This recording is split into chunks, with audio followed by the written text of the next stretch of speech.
কলেজে ওঠার পরে চুলগুলোকে তো একদমই কেয়ার করা হচ্ছে না, আর এর জন্য আমার চুলগুলো তো একদম ফ্যাকাশে হয়ে গেছে, রুক্ষ হয়ে গেছে। এর জন্য আজকে আমি ভাবলাম যে আমার চুলের জন্য একটা হেয়ার প্যাক তৈরি করে নিই। আর আমি যেহেতু আমার সব ভিডিও তোমাদের সাথে শেয়ার করি, এর জন্য আমি ভাবলাম যে এই ভিডিওটাও তোমাদের সাথে শেয়ার করি। আমি সব ধরনের ন্যাচারাল উপকরণ দিয়ে আমার হেয়ার প্যাকটা তৈরি করে থাকি। আশা করি তোমাদের সবার কাছে আমার ভিডিওটা ভালো লাগবে, আর ভিডিওটা ভালো না লাগলে এটা স্কিপ করে যেতে পারো।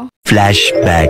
গাইস, এট ফার্স্টেই তো আমি সাথে চলে আসছি। হেয়ার প্যাকের মেইন ইনগ্রেডিয়েন্টের মধ্যে একটা হচ্ছে মেহেদি পাতা। আর এই মেহেদি পাতা এটা তো চুলের জন্য ভারী উপকারী। এটা তো সবার বাসায় কম বেশি থাকে, আর যাদের বাসায় থাকে না তারা তো এটা অনেক বেশি মিস করে। আমার বাসায় তো 2টা মেহেদি গাছ, কারণ কিছুদিন পর পর আমরা হচ্ছে হেয়ার প্যাকটা তৈরি করে থাকি, যদিও কলেজ ওঠার পরে হয়নি। যাই হোক, এর জন্য মূলত আমি 2টা মেহেদি গাছ লাগাইছি। আমি কিন্তু এগুলা ডাল থেকে শিকড় গজিয়ে তারপর হচ্ছে মেহেদি গাছগুলো লাগাইছি। তোমরা চাইলে তোমরা ওইভাবে লাগাইতে পারো, এটা খুবই ইজি। এই দিক দিয়ে আমার মেহেদি পাতাগুলো তো অলরেডি ছেঁড়া হয়ে গেছে। এরপরে আমি তো আমার জবা গাছটার এখানে চলে আসছি, কারণ আমি আমার যে হেয়ার প্যাক তার মধ্যে আমি জবা ফুলটাও ইউজ করি। জবা ফুল এটাও কিন্তু চুলের জন্য অনেক বেশি উপকারী। তোমরা ইউটিউবে যে কোনো হেয়ার প্যাক লিখে সার্চ করতে পারো, সেখানে সবাই চুলের জন্য কম বেশি জবা ফুলটা সাজেস্ট করে থাকে। আমার জবা ফুল গাছটার কাটিংও কিন্তু আমি ডাল থেকে করে নিছিলাম, কারণ ওইভাবেই মূলত আমি সব গাছগুলো লাগিয়ে থাকি। আর এর মধ্যেই তো তোমরা দেখতেই পাচ্ছ যে গাছটা অনেক সুন্দর বড় হয়ে গেছে, আর গাছের অনেক ফুল ধরছে।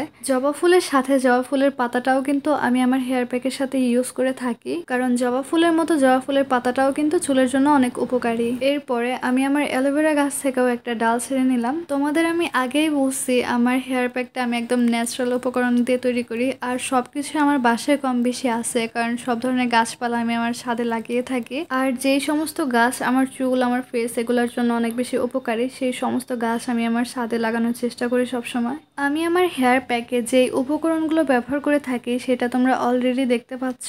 এইখানে আছে মেহেদি পাতা, জবা ফুল, জবা ফুলের পাতা, ডিম, অ্যালোভেরা আর হচ্ছে মেথি, যেটা আমি 1 ঘন্টা আগে ভিজিয়ে রাখছি। আর সাথে হচ্ছে চা পাতি। এইখানে আমি সবকিছু ব্লেন্ড করে নিছি, শুধুমাত্র ডিম আর চা পাতি ছাড়া। যদিও চা পাতি বলতেছি, তোমরা কনফিউজড হয়েও না, অ্যাকচুয়ালি তোমরা যে চাটা খাও সেই চাটাই ব্যবহার করতেছি এখানে আমি। চাটা কিন্তু আবার চিনি ছাড়া, তোমরা কেউ ভুল করে চিনি দিয়ে চা বানিয়ে ফেলো না। যাই হোক, তোমাদের একটা প্রশ্ন থাকতে পারে যে আমি চাটা কিসের জন্য ইউজ করতেছি।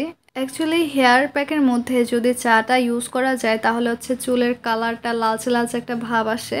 আর যখন সূর্যের আলোর নিচে যাওয়া যায় তখন হচ্ছে চুলটা একটু অন্যরকম শাইন করে, লালচে লালচে একটা ভাব। এর জন্যই মূলত আমি সবসময় চাটা ইউজ করে থাকি। আমার হেয়ার প্যাকের মধ্যে আমি যে চাটা ব্যবহার করে থাকি এটা কিন্তু একদম ঠান্ডা চা। গরম চা নিলে দেখা যাবে যে আমার ডিমটা একদম অমলেট হয়ে যাবে। এই দিক দিয়ে চা আর ব্লেন্ড করা মেহেদি পাতার মধ্যে তো আমি ডিমটা ইউজ করব, ডিমের সাদা অংশটুকু। এর জন্য আমি মূলত ফার্স্টে ডিমের কুসুমটা আলাদা করে নিচ্ছি। এরপরে আমি আমার হেয়ার প্যাকের মধ্যে ডিমের সাদা অংশটুকু তো ভালোভাবে মিক্সড করে নিলাম। আর এটাই ছিল হচ্ছে আমার আজকের যে হেয়ার প্যাক, সেটা লাস্ট পর্যায়ে, মানে এখন একদম হয়ে গেছে আমার হেয়ার প্যাকটা।